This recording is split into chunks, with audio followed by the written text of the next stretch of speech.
Hi, this is Brad Constantine, and this is a podcast recording of the Old Testament. Although this is not an official recording of the Church of Jesus Christ of Latter-day Saints, every effort's been made to be as doctrinally accurate as possible. I'll be using for the text the Joseph Smith translation of the Old Testament, along with many commentaries from general authorities of the Church, BYU professors, Bible scholars, and others. This format will be very detailed, and so if you want a deep analysis of the Old Testament, you come to the right place. Thanks for your attendance. Hello, and welcome back to the Old Testament podcast. Today's episode, Exodus 39. Doesn't that sound exciting? Anyway, this is about the clothing that the priests would wear. It's also the finishing up of the tabernacle. So let's read this. Verse 1. And of the blue and purple and scarlet they made cloths, Hebrew officiating garments of service, to do service in the holy place, and made the holy garments of Aaron as the Lord commanded Moses. And he made the ephod, which is a special apron of gold, blue, and purple, and scarlet, and fine twined linen. And they did beat the gold into thin plates, and cut it into wires or threads to work it in the blue, and in the purple, and in the scarlet, and in the fine linen with cunning work or skillful design.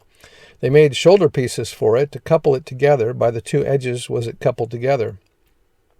And the curious or skillfully woven band, girdle of his ephod that was upon it was of the same, according to the work thereof, of gold, blue, and purple, and scarlet, and fine twined linen, as the Lord commanded Moses. And they wrought onyx stones, enclosed in ouches or settings of gold, graven as signets are graven with the names of the children of Israel. And he put them on the shoulders of the ephod, that they should be stones for a memorial to the children of Israel, as the Lord commanded Moses. And he made the breastplate of cunning work, like the work of the ephod, of gold, blue, and purple, and scarlet, and fine twined linen.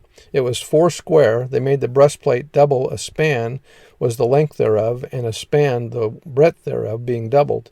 And they set in it 4 rows of stones. The first row was a sardius, or ruby, a topaz, and a carbuncle. This was the first row. Now remember that each of the gems represents each of the tribes of Israel. And some of these are mentioned in the book of Revelation, and as you read through those, you can kind of figure out what he's talking about.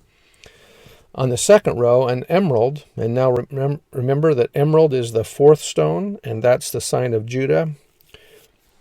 Anyway, in the book of Revelation, you'll see that. In the second row, an emerald, a sapphire, and a diamond. And the third row, a ligure, or an opal, an agate, and an amethyst. And the fourth row, a beryl, an onyx, and a jasper. They were enclosed in ouches of gold in their enclosings, and the stones were according to the names of the children of Israel, 12 according to their names, like the engravings of a signet, every one with his name according to the 12 tribes. And they made upon the breastplate chains at the ends of wreathen work, or intertwined cords of pure gold. And they made 2 ouches of gold, and 2 gold rings, and put the 2 rings in the 2 ends of the breastplate.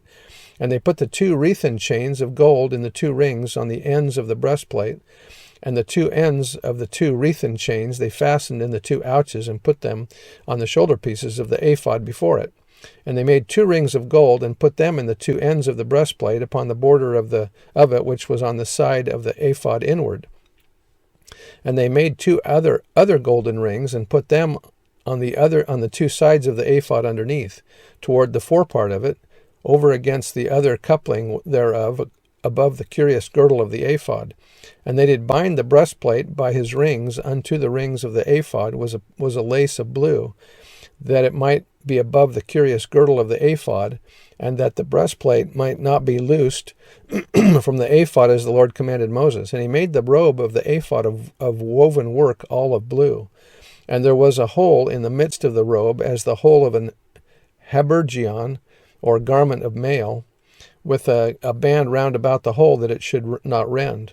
And they made upon the hems of the robe pomegranates of blue, and purple, and scarlet, and twined linen. And they made bells of pure gold, and put the bells between the pomegranates upon the hem of the robe round about between the pomegranates, and a bell and a pomegranate round about the hem of the robe, to minister as the Lord commanded Moses. And they made coats of fine linen of woven work for Aaron and for his sons, and a mitre or turban of fine linen, and goodly bonnets, caps of fine linen, and linen breeches of fine twined linen.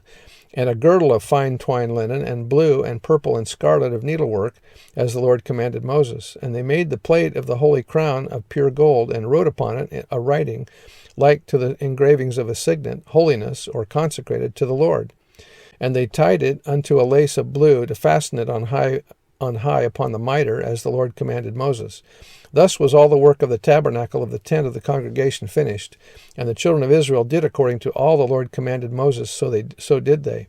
And they brought the tabernacle unto Moses, the tent, and all his furniture, or its implements, his taches, his boards, his bars, and his pillars, and his sockets, and the covering of ram's skins dyed red, and the covering of badger's skin, probably porpoise skin, or seal skin, waterproof, and the veil of the covering, or screening veil, the ark of the testimony, and the staves thereof, and the mercy seat, the table and all the vessels thereof, and the shewbread, the bread of the presence, the pure candlestick with the lamps thereof, even with the lamps to be set in order, and all the vessels thereof, and the oil for light, and the golden altar, and the anointing oil, and the sweet incense, and the hanging, or screen for the opening, for the tabernacle door, the brazen altar and his grate of brass, his staves and all his vessels, the laver and his foot, or its base, the hangings of the court, his pillars and his sockets, and the hanging for the court gate,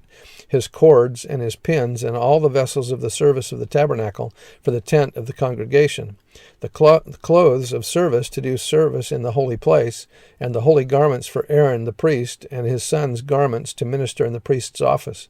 According to all the Lord commanded Moses, so the children of Israel made all the work. And Moses did look upon all the work, and behold, they had done it as the Lord had commanded, even as they had done it. And Moses blessed them. So that's the end of chapter 39, and come back tomorrow, and you'll see the last chapter of Exodus, chapter 40. See you then. Bye.